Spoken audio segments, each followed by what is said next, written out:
Section 1. You will hear a student talking to the study abroad coordinator at her university.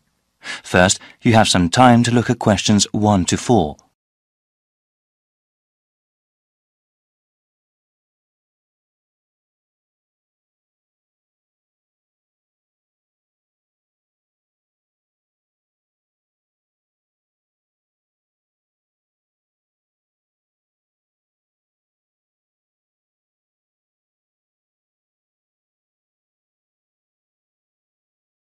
Now we shall begin. You should answer the questions as you listen because you will not hear the recording a second time. Listen carefully and answer questions 1 to 4. Hi Leela, please sit down. So you were interested in studying abroad next year, right? Yes, that's right. I've always wanted to live and study in South America. Okay, well, I have to go over a few things with you first, Leela. Once I get some information, I can tell you about studying abroad. What is your last name? Kim, that's K-I-M-H. Okay, now, when are you interested in studying abroad? I want to study my entire third year of university abroad. Wow, that's a long while, but well worth it. Have you ever lived or studied abroad before? Yes, I took a summer language program in Buenos Aires, Argentina. Will you be applying for financial aid for your year abroad? I think I will be. Living costs are lower in South America, but plane tickets can be very expensive. What kind of degree do you want? I plan to obtain a Bachelor of Arts in Spanish and Latin American history. I'm especially interested in how countries there became democracies. That sounds very interesting. Do you have any idea what countries you want to study in? I think I'll do one semester in Bolivia and then another semester in Peru. That's all the basic information I need. Just ask if you need anything else. Before you hear the rest of the dialogue, you have some time to look at questions 5 to 10.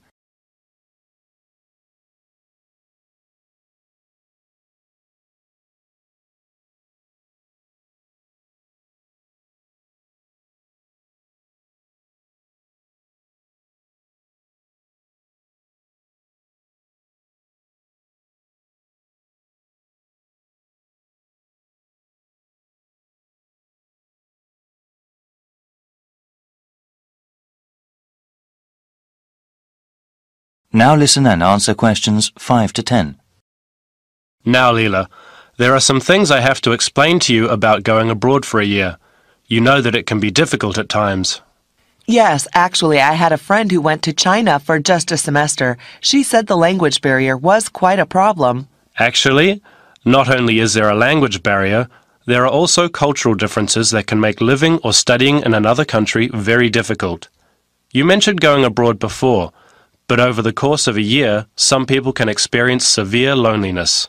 I think I'm prepared to deal with that. Also, you have to be organized when it comes to applying for your study abroad program. Our university here may not accept every course you take abroad. You have to make sure with your academic advisor about which ones are appropriate and will count towards your degree. Understood. Thanks for the advice. Actually, I did want to go over the application procedure briefly with you.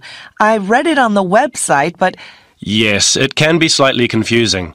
First of all, please remember to keep your grade point average at 3.2 or above.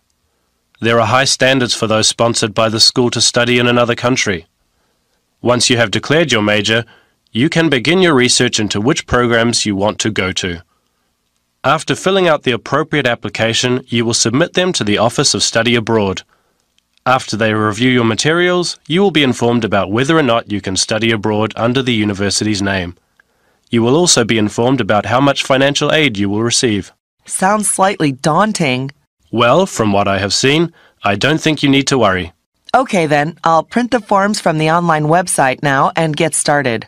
Good luck, Leela. Thank you so much. No problem. If you have any other questions, please email or call. I will. Bye then. That is the end of section 1.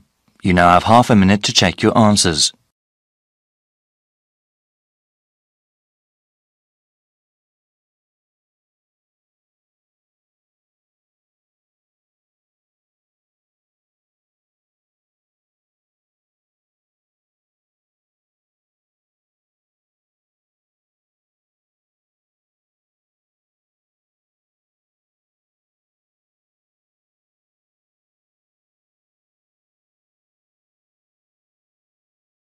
Now turn to Section 2. Section 2. You will hear Laura talk about this year's International Food Festival. First, you have some time to look at questions 11 to 14.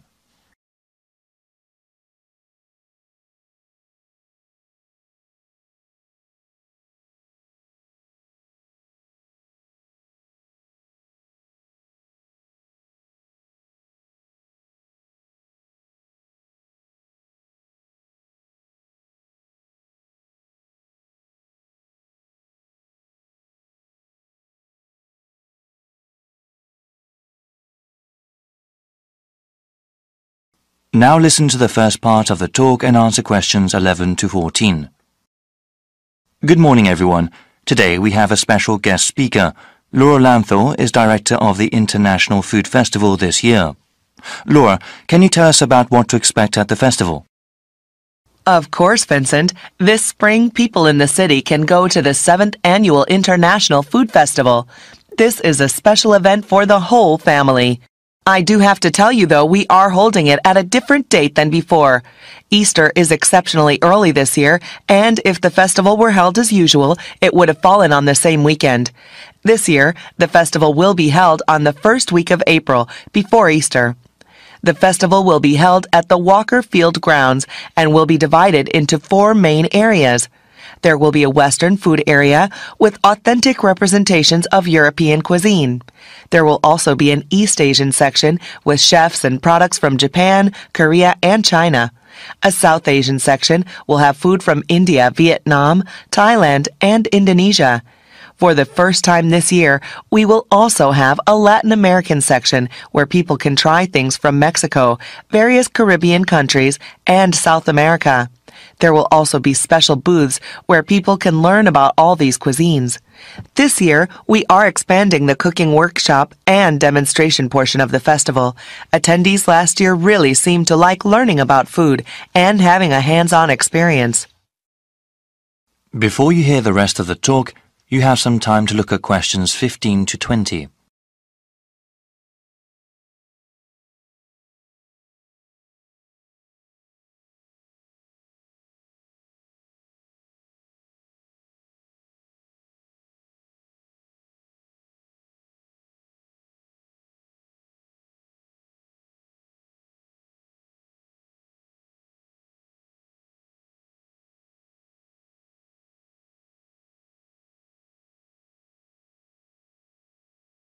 Now listen and answer questions 15 to 20. I'll give you a brief description of 3 of the workshops we have. Like I said, these allow you to participate directly in the making of food and teach you techniques you can use at home. For a full list of them, please go to our online website. We will give you the site address after the end of my talk. You will also find there the procedure to pre-register for the workshops. Pre-registration takes place when you buy your festival tickets and is highly recommended. Non-Western food has become increasingly popular these days, and many people are interested in how to cook such food at home.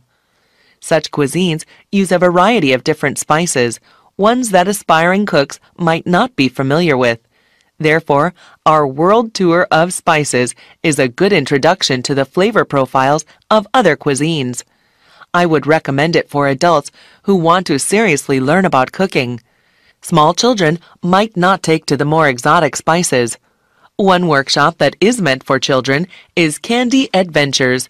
There are traditional activities like making gingerbread houses. Other activities teach basic decorating techniques, including the proper use of coloring dye.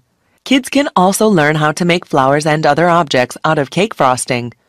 We understand the concerns of parents regarding their children's health, so everything used in this workshop is either sugar-free or uses acceptable sugar substitutes. Lastly, we have a workshop that is suitable for the whole family. Salads Forever is a workshop for everyone interested in healthy eating. There will be different kinds of salads that people can try and demonstrations that show how to make them. Salads have grown in popularity these days and are a healthy addition to any diet if prepared the right way. The workshop will also teach how to make healthy salad dressings. I'm afraid that's all I have today. Please visit the festival website for more details. That is the end of section 2. You now have half a minute to check your answers.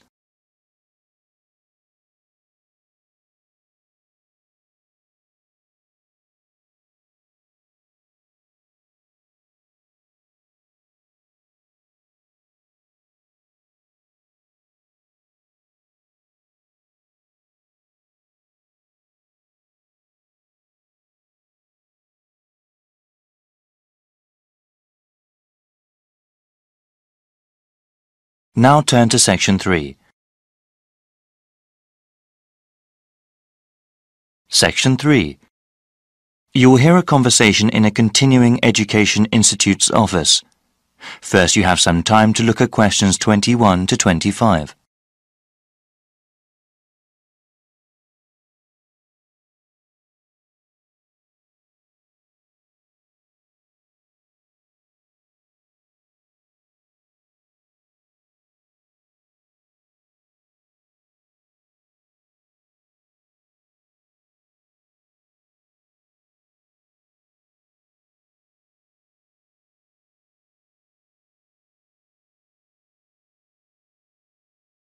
Now listen carefully and answer questions 21 to 25.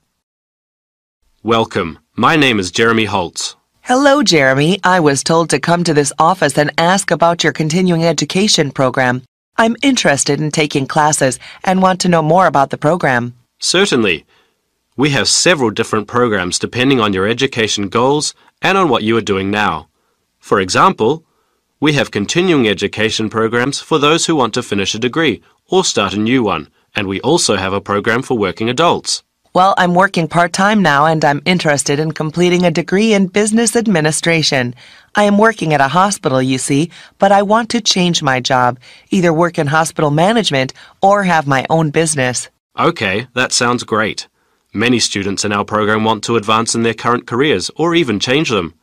What kind of degree do you have now? I am a registered nurse with a 2-year degree. Great. First, we have to figure out where you want to take classes. We have satellite campuses all over the region. The ones at the city centre are accessible by public transportation but offer fewer course times. A car is the best way to attend classes at our satellite campuses in the suburbs, but they have more classrooms and therefore more courses. Well, I have been saving up for a car, but I don't have enough money to buy one yet. I think the city center campus will be better. Okay, now we have to decide which program you want to register for. We have night courses, where the classes generally run from 7 p.m. to 10 p.m. Classes during these hours are usually once a week. There are also courses during the day that might work for you, depending on your work schedule. Well, like I said, I'm working part-time and unfortunately I work during the evenings. You see, I'm living at my parents' house right now. My father is quite ill, actually, and since my mother works normal hours, I take care of him during the day and my mom takes care of him in the evening when I work. The city center campus doesn't offer classes during the weekends? No, the suburban one does, but unfortunately, there are no classes during that time at the city center campus. You know, maybe the online courses will be better for you. Do you have access to the internet? Yes, I have a computer at home. That might be the best way for you then. It's still a new program. We're still working out the bugs, but it will allow you to work part-time, take care of your father, and take classes. The completion of your degree will probably take longer, however. Before you hear the rest of the conversation, you have some time to look at questions 26 to 30.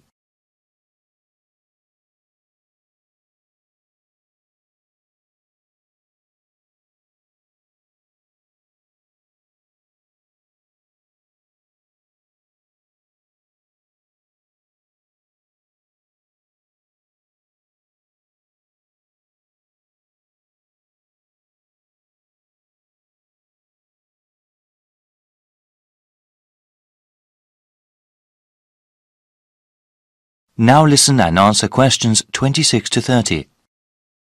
So, how exactly does this work? I'm slightly nervous about studying again. It's been years since I've been a student. Yes, it can be a bit daunting at times. Continuing your education and improving yourself are well worth the effort. Actually, before you start taking online classes, there are several refresher courses that you are required to take. What kind of courses are those? These are especially made for the returning adult student. We understand that education is just one of a number of priorities for those that take classes with us. The refresher courses teach you how to manage time and juggle between different areas in your life. Techniques like writing down your daily schedule and ways to avoid procrastinating are talked about. Also, there is one course that reviews basic study skills, like the most efficient way to read the course text, as well as basic academic writing. I think that would be really helpful for me. I enjoyed studying when I was going to school, but I definitely need some tips on how to manage my classes along with the rest of my life. Many students I've seen are in a similar position. They have to balance both their work and family life with their education. It's not easy, but it is very rewarding for the ones that finish their education all the way through. Okay, so how do I register for the classes? You need to go online to do that. I will give you a brochure with the appropriate web address. You can choose which course modules to take online. You can go through them as time allows. There is even a place to keep track of progress towards your degree. All right, can I ask then about the cost of the online courses? They are cheaper than classes at either campus, of course. Online, you'll see a number of different ways to pay. You can pay up front for each course module you take, or pay over a number of months. The latter method of payment will probably be better for me. Are the textbooks and other course materials expensive? No, not at all, actually. With all online courses, the relevant materials are included free of charge. They are available to download after you register. That sounds great. Thank you so much. No problem. My contact information is also in the brochure. That is the end of section 3. You now have half a minute to check your answers.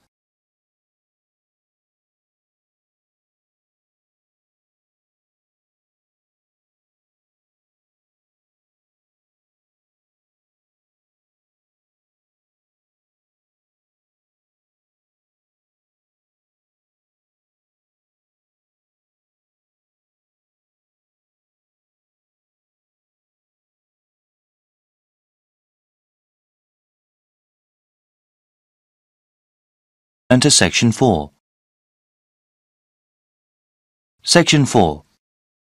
You will hear a student representative explaining the views of the student body about how a large donation to the school should be spent. First, you have some time to look at questions 31 to 40.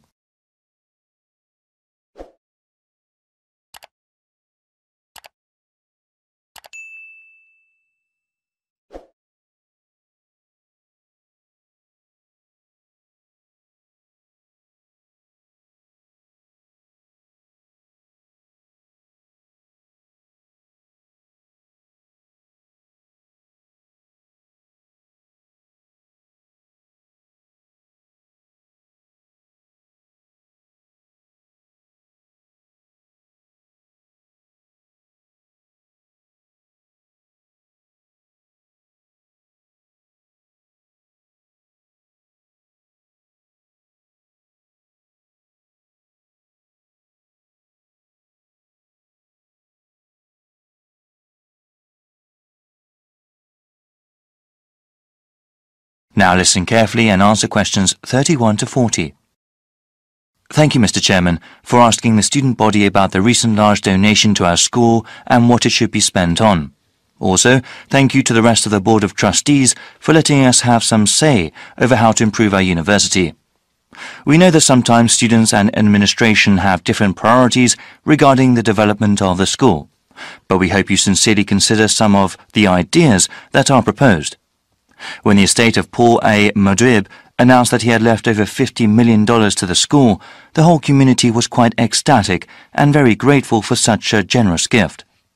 Since the initial euphoria has passed, though, we have all realized that some tough decisions have to be made.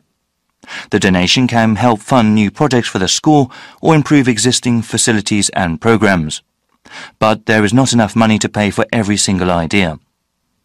That is why the University Senate, through an online survey, asked the student body what ideas they thought were best. The first part of this survey consisted of an open question. Students could list any number of different ideas. The results were then compiled in order to do a second online survey. Ideas that were totally impossible, or those that were jokes, were taken out. All the ideas that consistently came up again and again were put to a vote. We found that the 4 things that came up the most were all pretty different. I will mention them briefly before going over the pros and cons of each of them.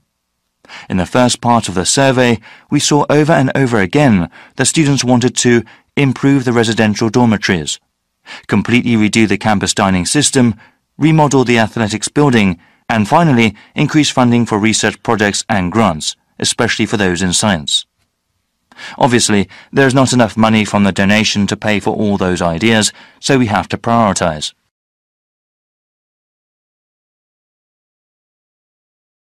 The ideas that got the most votes were improving the residential dormitories and completely redoing the campus dining system.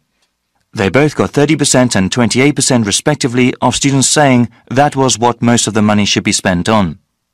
Many of the dorm facilities are quite old and definitely need some repair, particularly the shared bathrooms. Also, students have been complaining for a while that there is not an adequate number of dining facilities on campus, and that the quality of the food at existing places is low. Spending most of the donation in these areas would definitely improve the quality of life on campus. However, a significant minority of the student population, about 40%, does not live on campus. They commute from their homes elsewhere and therefore would not benefit from those improvements. 25% of students thought improving the athletics building was the best use of the money, and 17% voted for giving money to research projects for science. There are many people who are attracted to our university because of our athletics programs, so improving the building would improve the reputation of the university. Only a small percentage of students actually ever use the athletics building, however. Though it received the fewest votes, giving money to university research projects has great potential. Any new patents that come about because of that research can possibly earn the school lots of money. That is the end of section 4. You now have half a minute to check your answers.